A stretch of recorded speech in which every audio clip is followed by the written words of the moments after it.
Good morning, Shangam second grade readers, and welcome to Cinco de Mayo, otherwise known as May 5th, and how exciting that it falls on Taco Tuesday. So I hope you and your families do something fun to celebrate Cinco de Mayo on Taco Tuesday and have some great Mexican food if you like it. Today we're going to go back and we're going to revisit that fairy tale common elements chart. And I'm going to be reading you another fairy tale. And the goal this week is really to expose you to a lot of different fairy tales. So as you're working in writing, you have background knowledge to draw on that you can then create your own fairy tales from. So today I am going to share with you Snow White and the Seven Dwarves, and I'm going to make myself disappear so that you can see the book. Alrighty.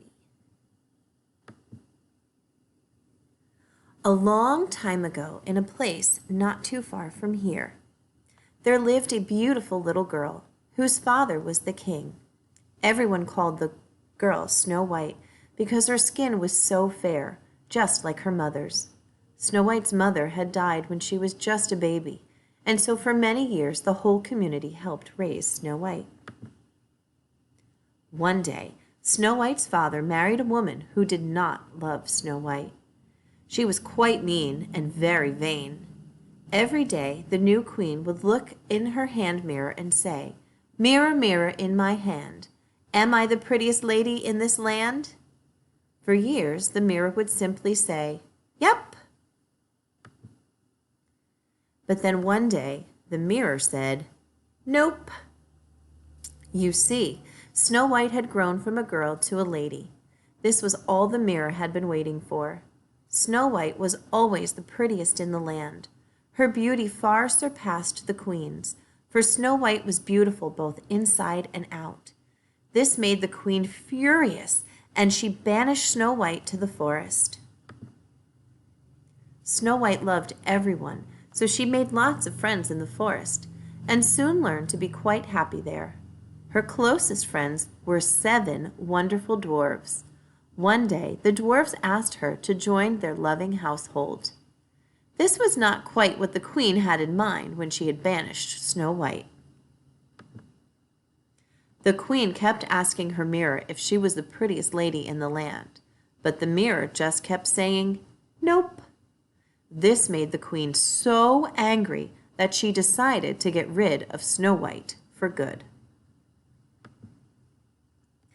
The queen dressed up in a disguise and went to the forest to find Snow White. When she did, she fed her a black magic apple that made Snow White choke.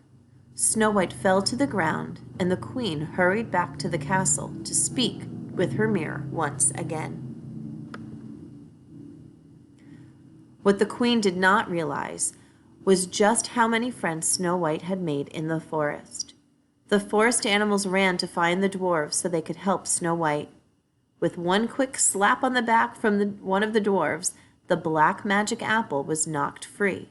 Snow White immediately sat up and felt much better. Snow White marched straight to the castle and told her father what happened. She and the king promptly removed the queen from the castle and banished her to the forest. Stuck living in the forest and without her magic mirror, the queen grew a little less vain and a little less mean every day. She eventually became quite lovely, inside and out. So much so, the 7 dwarves invited her to live in their loving household. She is still there to this day. The end. Now I know that Snow White is probably a little bit different than the Snow Whites that you're used to hearing. And that's okay, because again, remember that these stories are all retold. So if you have fairy tales at home, very, very rarely will you see a book say written by or just the author's name. The books will often say retold by. And again, because these stories were oral stories that were passed down generation by generation, and storytellers who traveled across the lands and told these stories, they have been adapted and changed. And then sometimes the people who chose to write them down took a little creative freedom with them and swapped out some elements for other ones. So today you are going to, I'm going to shrink myself and show you, you are going to go back to this chart. Come on, doesn't want to work. There we go.